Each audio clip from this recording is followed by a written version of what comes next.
In the spring of 1942, the Pacific Ocean felt impossibly large.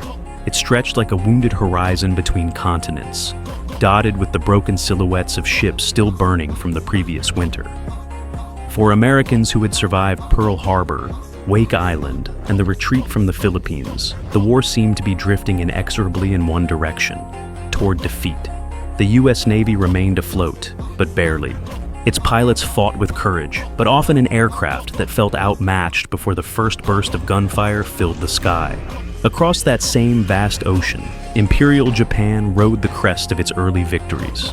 Carrier decks bristled with Mitsubishi A6F fighters, aircraft so lightweight and agile that Allied pilots described them as impossible shadows.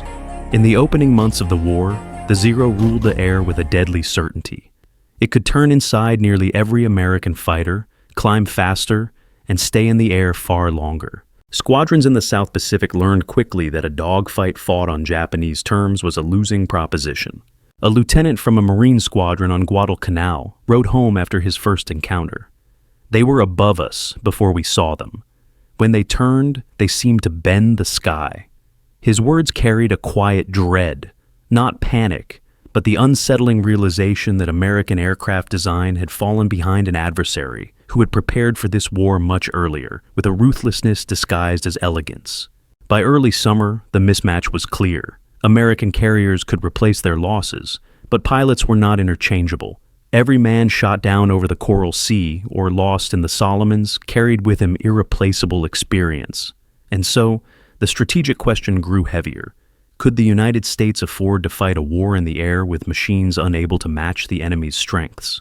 In Washington and Pearl Harbor, planners studied the reports. They saw the pattern. The Zero was lightly built, almost fragile, but that fragility made it fast and nimble. It had no armor. Its fuel tanks did not self-seal. It traded survival for maneuverability.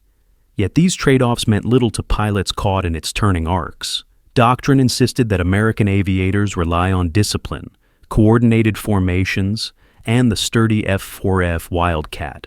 But dogma did not stop the casualty lists from growing. Something had to change. Thousands of miles from the front lines, on Long Island's North Shore, stood the workshops of the Grumman Aircraft Engineering Corporation, a company known among Navy crews simply as the Iron Works. The nickname was earned, not given. Grumman's designers favored Pratt & Whitney radials, thick aluminum frames, and engineering choices that prioritized survival over speed. The Wildcat, rugged though it was, had reached the end of its potential. The Navy needed a successor, and Grumman had already begun sketching possibilities even before Pearl Harbor burned. The challenge, however, was deeper than replacing one aircraft with another. The central tension was philosophical. Could brute American engineering overcome an opponent who had built its strategy on agility and precision? Was it possible to outfight a Zero without imitating it? In June 1942, an unexpected answer washed ashore. On a remote island in the Aleutians, U.S. forces recovered something astonishing. A largely intact A6M-0, belly down in a marsh, its pilot dead, its structure damaged but readable. The aircraft, later known as the Akutan Zero, became a revelation. Engineers and pilots examined it not as a mythic adversary, but as a machine with weaknesses. They found what frontline aviators had only suspected. The Zero could not tolerate high-speed dives. Its controls stiffened dramatically past certain thresholds. Its airframe, built to save weight, strained under the pressures American aircraft absorbed routinely. What had seemed invincible now appeared vulnerable, if exploited correctly. Back in Bethpage, Grumman's designers studied the findings with growing clarity. They did not aim to match the Zero's grace. Instead, they doubled down on the American instinct for strength. The next fighter would be sturdier, faster in a dive, more forgiving under stress. It would not win by pirouetting through the sky. It would win by refusing to break. This idea, simple, almost stubborn, formed the backbone of the new aircraft. And as the Navy reeled from battle after battle, the pressure to bring it to life intensified. Engineers worked through humid nights, chalking lines onto drafting tables lit by a single hanging lamp. They listened to test pilots describe what they needed in a fight: an engine that would not quit, a cockpit that could withstand fire, wings that could hold steady in a screaming descent. Yet even as the shape of the future Hellcat began to emerge, questions lingered. Could an aircraft built for strength rather than agility survive a war shaped by the Zero's elegant violence? Would American engineering, formidable though it was, prove enough to shift the balance in the air? By late 1942, the Pacific War had reached a pivot. The United States had survived Midway, but not without heavy loss. Guadalcanal remained a grinding struggle. Morale wavered with each new report from the Solomons. And in hangars thousands of miles away, the prototype of a new fighter, broad-winged, heavy-jawed, unapologetically American, waited for the day it would be asked to answer those questions. That day would come soon, in the unforgiving skies of the Central Pacific. By the autumn of 1942, the war in the Pacific hung in a strange balance. The United States had blunted Japan's advance at Midway, yet the enemy's air arm remained formidable. Zero fighters still prowled the skies over the Solomons, and their presence forced American aviators into a style of flying that felt defensive, constrained, and costly. If the U.S. Navy intended to reclaim the initiative, it needed a machine that could tilt the terms of the fight. At Grumman's Bethpage facility on Long Island, that pressure was felt in every corridor. The factory hum never stopped. The assembly lines ran day and night, the metallic pulse of a nation willing its way back into the war. Engineers walked between drafting rooms with coffee-stained sleeves and tired eyes, while outside, test pilots climbed into prototypes that still bore the sharp scent of curing paint and fresh aluminum. The aircraft taking shape on those lines was the F6F, a machine built not from elegance, but from necessity. Every feature reflected a hard lesson learned over the Pacific. The cockpit sat higher than on the Wildcat, giving pilots better visibility during carrier landings. The wings, broad and slightly angled, were strengthened to withstand the brute force of high-speed dives. Fuel tanks were wrapped in sealing compounds. Plates of armor curved around the pilot's back, shoulders, and the vital oil systems beneath the engine.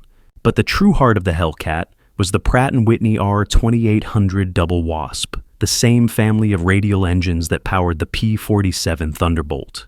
It was not graceful. It was not subtle. It was a cylinder-packed powerhouse that seemed almost to throb with stubborn determination. When mounted to the Hellcat's frame, its deep resonant growl filled the airfield like a declaration, a reminder that this new fighter was shaped by American industry, not imitation. In early test flights, the aircraft revealed a personality of its own. It lifted heavier than the Wildcat, but steadied quickly once airborne. Pilots working out of the Grumman Test Center noted the way the aircraft shrugged off turbulence, how the controls remained responsive even as the engine poured out power. One test pilot, after landing from a series of high-speed dives, wrote in his logbook, "She feels like she's made of iron. The harder I push, the more she seems to ask for."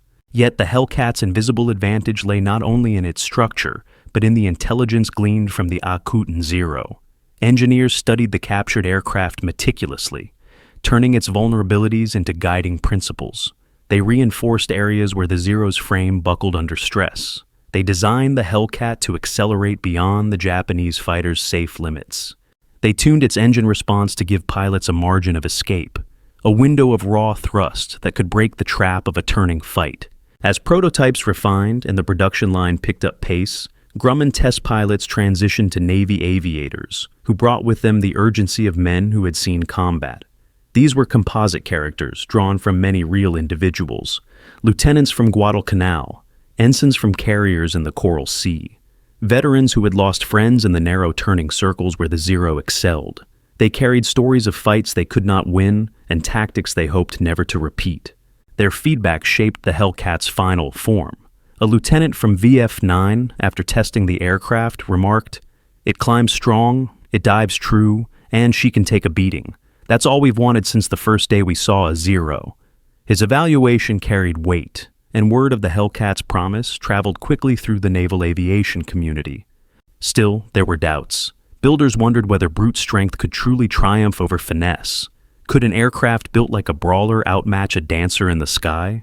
Naval strategists debated the coming campaigns, the Marshalls, the Marianas, the long push across island chains that seemed to vanish into the haze of the equator. No one knew exactly how the Hellcat would fare against the Zero in open combat, but the Navy was ready to find out. When the first production F6F-3s reached operational squadrons in early 1943, they arrived just as the tempo of the Pacific War began to shift. A new generation of pilots, some fresh from training fields in Florida and Texas, others seasoned by bitter months at sea, gathered around the unfamiliar aircraft on sun-baked carrier decks. They walked slow circles around it, studying the lines, the rivets, the broader stance. The Hellcat did not look like a Zero killer. It looked like a promise of survival. The first catapult launches sent those promises into the sky. Engines roared as the aircraft surged forward, lifting above the carrier's wake into humid blue air. Training flights revealed an unexpected truth. The Hellcat was forgiving. A pilot could make a mistake and still recover. The controls felt honest. The machine felt steady. And for men preparing to face an enemy renowned for its quick reflexes and acrobatic skill, that steadiness became a kind of moral comfort. By mid-1943, the F6F Hellcat was ready for its first real trials. Carriers steamed into contested waters, and the Pacific once again grew tense with the expectation of combat. Pilots tightened their harnesses. Armorers loaded belts of .50 caliber ammunition. Below deck, crewmen waited for the sound of returning engines, listening for the tone that meant their pilots were coming home. What followed would reshape the air war. But the turning point began not in sweeping battles, but in small encounters where engineers' choices met the harsh clarity of combat. In the late months of 1943, the Pacific War shifted from a defensive struggle to a grinding advance. American carriers pushed westward across vast, sun-struck expanses of ocean, their wakes trailing behind like chalk lines drawn toward a distant horizon. With each new operation, Tarawa in November, the Marshalls soon after, the F6F Hellcat rose from carrier decks in increasing numbers, its broad wings catching the rising heat as it climbed into skies where danger felt both intimate and infinite. The first real tests did not arrive with fanfare. They began as brief, sharp encounters. A flash of sunlight on an approaching wing, a sudden burst of tracer rounds cutting through blue air. In these fleeting moments, pilots realized the truth of what Grumman had built. One such encounter came during a dawn patrol near Makin Atoll. A composite flight of Hellcats from VF-23, no more than half a dozen aircraft, moved through the warm morning haze. The lieutenant leading the patrol, a man in his early 20s with only a handful of combat hours, spotted dark specks approaching from the west. At first, they seemed like drifting seed pods carried by Pacific winds. Then they grew sharper, revealing the unmistakable silhouettes of 3 Zero fighters. Training demanded caution. Engagements with Zeros often favored the Japanese in turning fights, and the young lieutenant could feel the instinct tug at him. Bank, circle, try to meet the enemy in the kind of elegant spirals the Zero commanded so well. But memory rose in him, shaped by briefings and the quiet warnings from veterans. Do not fight their war. Fight yours. He pushed the nose forward. The Hellcat responded with a deep, guttural surge. The R-2800 gathered power, and gravity joined the assault. The aircraft fell into a controlled dive. The altimeter spun.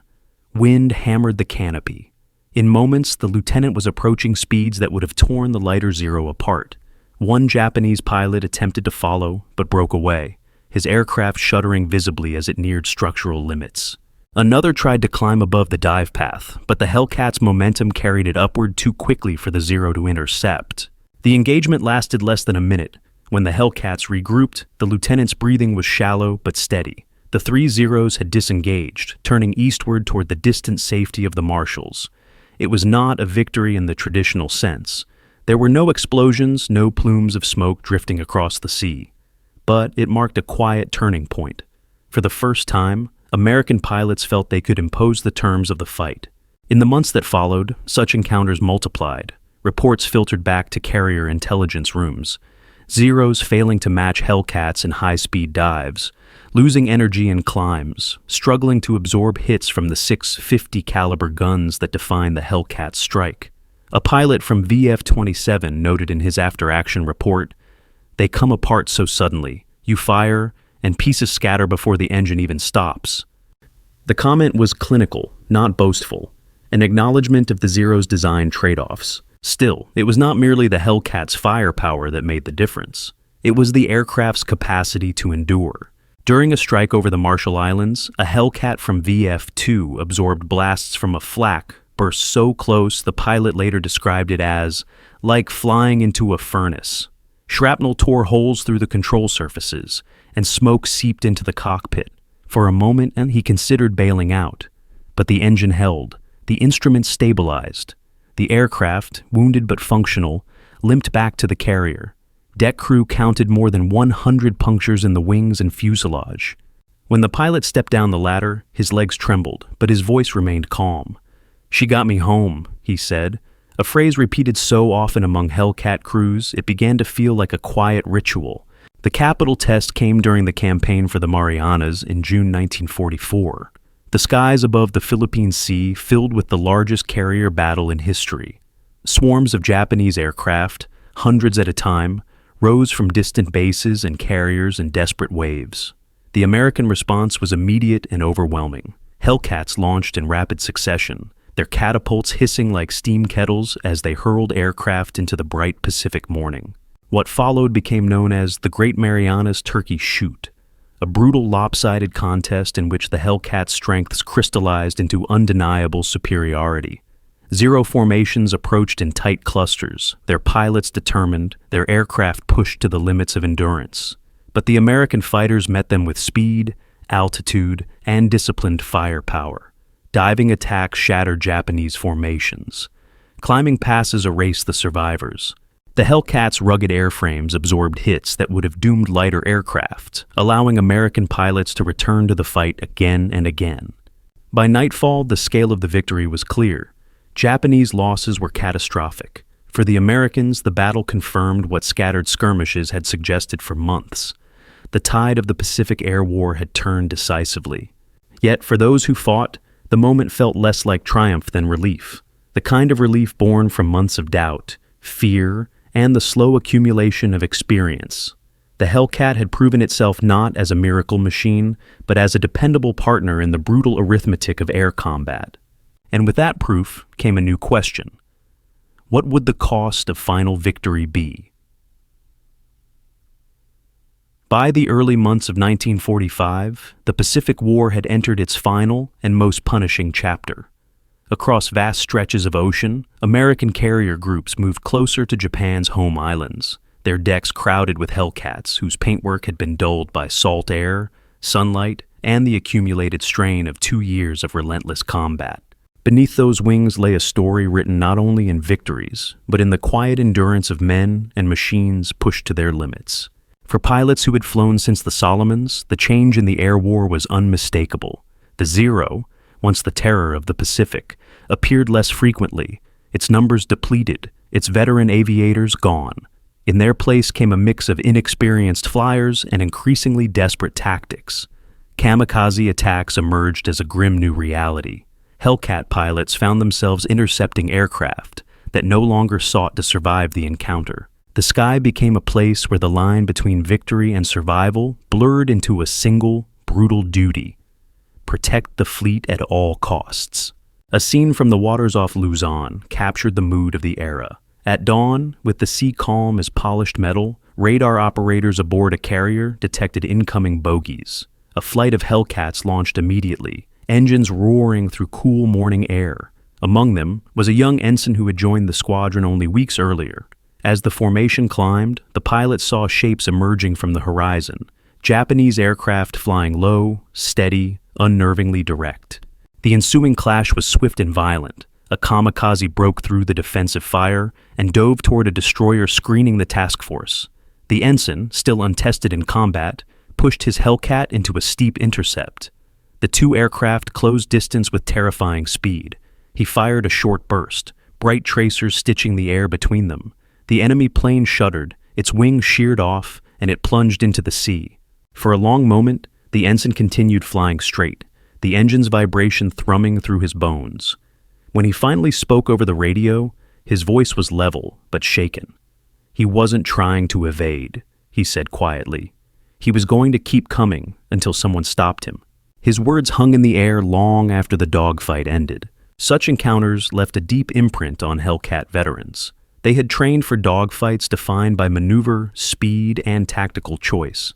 But this new phase of the war demanded something different: unyielding focus, decisive shooting, and an acceptance that courage now took darker forms. Through it all, the Hellcat proved itself again. It climbed quickly, steadied easily, and intercepted with a sense of purpose that its pilots came to trust almost instinctively. While the Zero had been built for agility, the Hellcat's ruggedness and forgiving nature became its greatest gifts in a war that no longer obeyed the old rules of air combat. Meanwhile, the long campaign pushed the aircraft itself to the edge. Deck crews patched bullet holes, replaced scorched cylinders, and repaired landing gear warped by repeated carrier landings in rough seas. The R-2800 engine continued to amaze mechanics, often returning from sorties with damage that looked catastrophic but proved mechanically manageable. Crew chiefs recorded these feats in grease-smudged logbooks: a wing severed but stable, an oil line cut but compensated by redundant systems, a fuselage peppered with shrapnel yet still structurally sound. A chief petty officer aboard the USS Essex kept a simple note in his journal: "These birds don't know how to quit." And yet, for all its technical strength, the Hellcat's legacy would ultimately be measured in human terms. As the war drew toward its end, pilots found moments to reflect: fleeting conversations on dimly lit hangar decks, quiet exchanges over lukewarm coffee, letters written during rare lulls in flight operations. Some spoke of fear, others of relief. Many admitted that the Hellcat had given them something rare in the Pacific: a sense of odds that felt survivable. One pilot who had flown through the Marianas, Leyte, and Okinawa wrote in a letter never sent, "It's strange to say, but flying her feels like she wants you to live." His sentiment captured a truth shared across squadrons. The aircraft was not perfect, but it was dependable, a partner that met the war's brutality with equal determination. When Japan finally surrendered in August 1945, the roar of radial engines that had filled the Pacific for years began to fade. Carriers returned home to cheering crowds, their decks lined with aircraft that bore the scars of countless battles. Many Hellcats were soon decommissioned, their roles taken up by newer designs. Some were scrapped. Others went to reserve units or training fields where their wartime histories were stripped away, leaving only the shape of a machine that had once helped change the course of a war. Yet the memory of the Hellcat endured. In the decades that followed, surviving pilots gathered at reunions, their hair silvered, their voices softened by time. When they spoke of the war, their stories often returned to the same themes: courage forged in fear, comrades lost and remembered, and the aircraft that had carried them through the storm. At air shows, children watched restored Hellcats rise into blue summer skies, their engines echoing like distant thunder. Veterans would stand nearby, hands resting on canes, eyes following the flight with an expression that combined pride, reverence, and something more private. For them, the Hellcat was never just a machine. It was a testament to a nation's resolve, to the belief that strength, when shaped by necessity and tempered by sacrifice, could overcome even the most daunting challenges. And as the last notes of those engines drift across open fields, one hears not only the sound of an aircraft returning to flight, but the echo of a time when young men carried the weight of a continent's hopes on their shoulders and trusted an iron-built fighter to bring them home.